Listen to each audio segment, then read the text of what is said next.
Hello, my name is Dr. James Watson at the Mayo Clinic in Rochester, Minnesota from the Departments of Neurology and the Anesthesiology Pain Division. On behalf of myself and my colleague, Dr. Paola Sandroni of the Department of Neurology, thank you for your interest in our manuscript on central neuropathic pain syndromes. So patients who have had a central nervous system insult, such as stroke or MS or spinal cord injury, frequently have pain.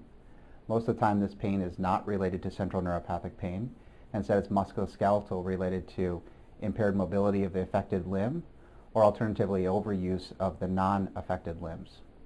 However, central neuropathic pain is very challenging to treat and important to recognize because it's a very significant functional impact on patients and very significant impact on their quality of life.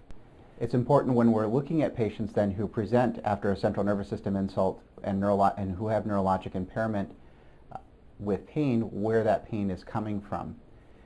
This table shows patients with spinal cord injury pain and where some of those potential pain generators could be. They could have nociceptive pain from a musculoskeletal cause, from overuse or impaired mobility as we discussed. They could have visceral pain from the chronic complications of neurogenic bowel or bladder, or they could have other nociceptive pain types such as headache or pain from a decubitus ulcer. They may have various types of neuropathic pain. Patients with spinal cord injury can have neuropathic pain that's segmental or radiates around their torso from damage to the spinal root or the dorsal horn, or alternatively they can have pain below the level of the spinal cord injury, and that's a central pain type. They can also have something that's completely unrelated to the spinal cord injury, and that could be pain from a peripheral pain generator such as a mononeuropathy from carpal tunnel syndrome. Or they may have a pain that's unrelated to any of the above, such as fibromyalgia or interstitial cystitis. So central pain is something that stems from actual dysfunction from the initial insult to the central nervous system. And this incites a cascade of events which lead those pain systems to think that there is ongoing pain being generated within that limb.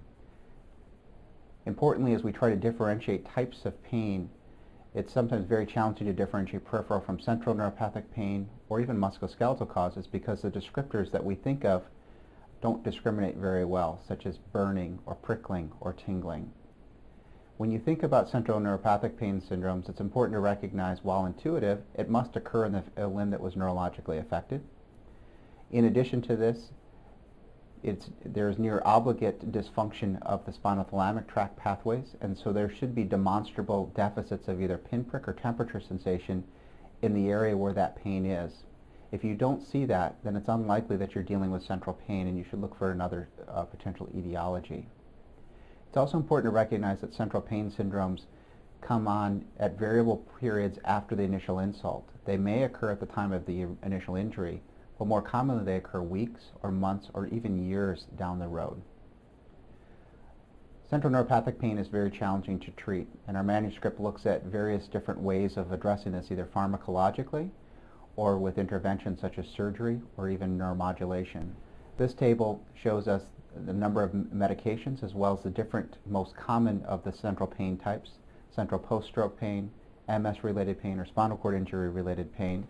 And what you'll see from it is there's lots of question marks. There's lots of places where we don't have good randomized controlled data to tell us what we should use or what's effective. And as such, we often extrapolate data from one type of central pain to another central pain type, even though that may not be valid. What you'll see that we have the best evidence for is for pregabalin for the use of spinal cord injury-related pain, lamotrigine, which is a sodium channel blocker that you probably don't use for anything outside of central pain unless your patient has epilepsy, for both spinal cord injury-related pain and central post-stroke pain.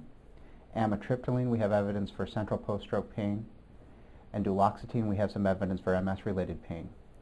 You'll see that cannabinoids also made our list for evidence-based medicine for the treatment of central neuropathic pain.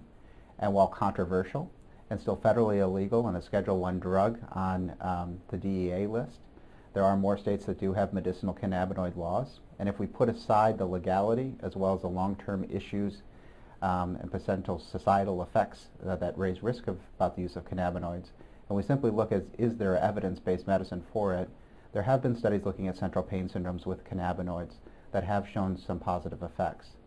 Some of these have been criticized as far as their size or their strength, as well as the various formulation of cannabinoids, but there is some evidence that's here.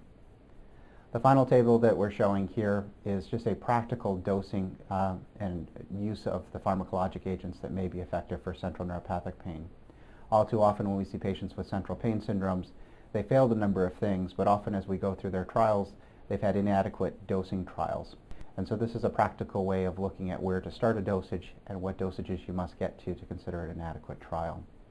Our paper also discusses other potential interventions and surgical interventions or neuromodulation that may be of use, or that may be a reason that a patient with refractory central neuropathic pain may benefit from referral to a tertiary pain center. Thank you for your interest. We hope you found this presentation from the content of Mayo Clinic Proceedings valuable. Our journal's mission is to promote the best interests of patients by advancing the knowledge and professionalism of the physician community. If you are interested in more information about us, our homepage is www.mayoclinicproceedings.org. There you will find access information for our social media content, such as additional videos on our YouTube channel or journal updates on Facebook. You can also follow us on Twitter. More information about healthcare at Mayo Clinic is available at www.mayoclinic.org.